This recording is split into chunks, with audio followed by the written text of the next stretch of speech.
alright? Just want to talk a little bit about the miners' strike of the 80s. Fucking hell. 40 years ago now. 40 years ago. 1984. Lasted a full year. And what a life-changing experience that was for me. I was 14 at the time. My dad was a miner. He was on strike for the full year. Worked at Wearmouth Colliery in Sunderland.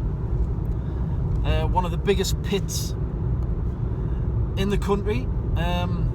Obviously gone now. They've all gone. But Wearmouth was one of the last to close. I think it closed in 92. But yeah, the miners' strike, man. What a thing to go through. I was 14 and I can remember very vividly some of the experiences of that year.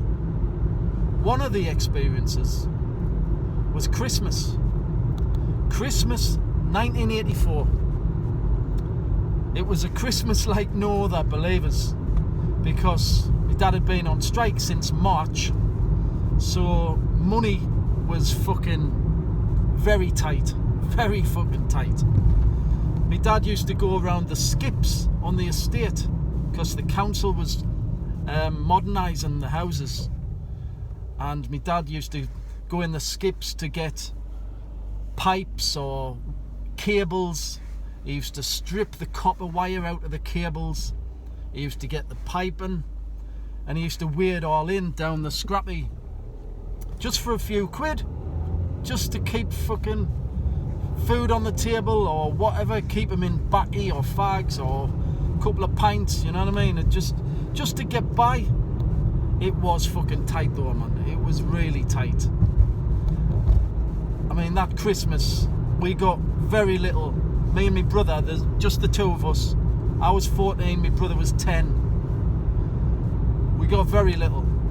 What we did get was from the Miners' Fund, from the union, from the donations given by the public to the miners to help them get through this struggle, this battle with the government. So we got a box of goodies from the union, which wasn't much cop really, but it was better than nought. It was better than nothing. But I tell you what, right, that Christmas when me and my brother got fuck all, it stands out in my memory more than any other Christmas, because I got the gift of solidarity and the gift of awareness and empathy. You know, there's nothing like having nothing to teach you how to give a shit about people who have nothing. You know, when you're getting things, when your parents are doing all right and you're getting presents at Christmas and you're getting a bike and you're getting a computer and you're getting this and you're getting that and you're all right and you've got no reason to think, well, fucking hell, I'm poor. And then suddenly you are poor, very poor. There's nothing. Suddenly, when that happens, it doesn't have to switch something on in your brain, man. It made me feel empathy for people who had less than me. I don't think I ever felt it until the miners' strike, because I took everything for granted.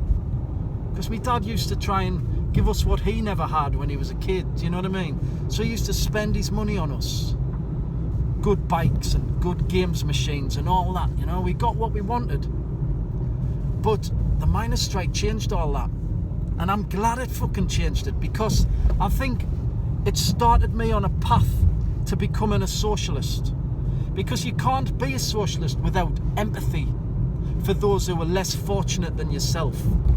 You can't be a socialist. You've got to have empathy, and lots of it. You've got to feel sorry for people who have less than you. I mean, you can't. That's how socialism works. We look out for those who haven't got, those who are, you know, struggling. That's what socialism is. The rich hate socialism because the rich are all about themselves. their profits, their fortunes. They couldn't give a fuck about working class people. But socialists care, man. We fucking care deeply. It's in here, and it's in here. It runs through our veins. Empathy for the downtrodden. We are the downtrodden, but we care about our fellow downtrodden. And the miners' strike really, really deepened that in me. I was only 14, but I can remember saying to some of my mates at school, I will never look down on someone who's got less than me again. I'll never do that again. Do you know what these kids did? They laughed at us. They fucking laughed at us. These spoiled kids from the estate who were still, their dads weren't miners. Do you know what I mean? So they were still getting what they wanted.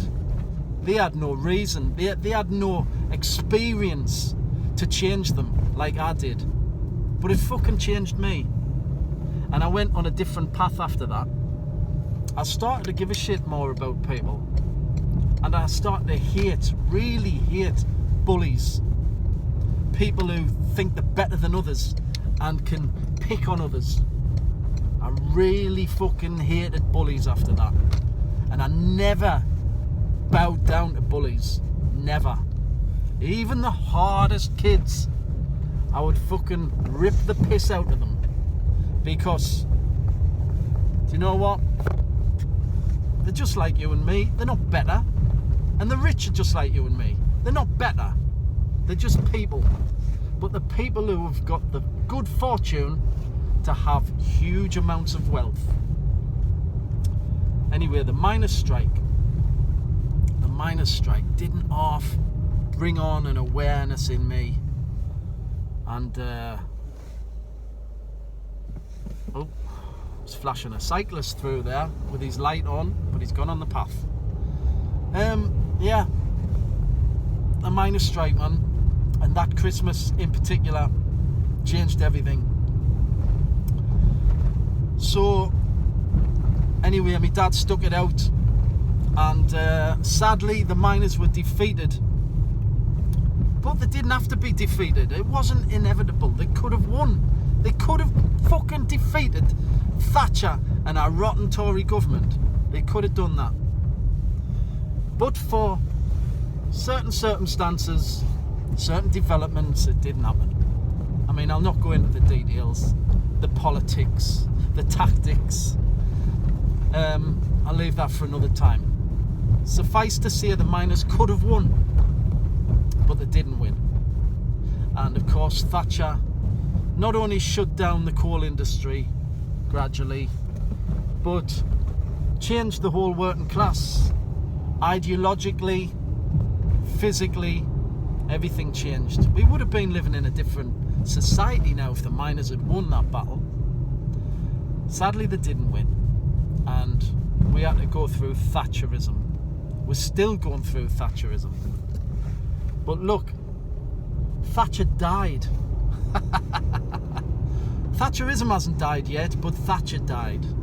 And do you know where I was on the day Thatcher died? Beamish Museum, down a fucking coal mine. You couldn't fucking make it up. I was down a fucking coal mine on the day Thatcher died. In fact, I can remember coming back in the car with my wife and two of my kids, and it came on the radio that Thatcher had died, and I just let out a fucking "Get in! Fuck off, Thatcher! Fuck off!" And we all fucking laughed. And that was it. The end of Thatcher. Fuck off, Thatcher. Finally, she was gone. But of course, our legacy lives on, doesn't it? Thatcherism. We're still living with the fucking principles that she put in place and distorted society with.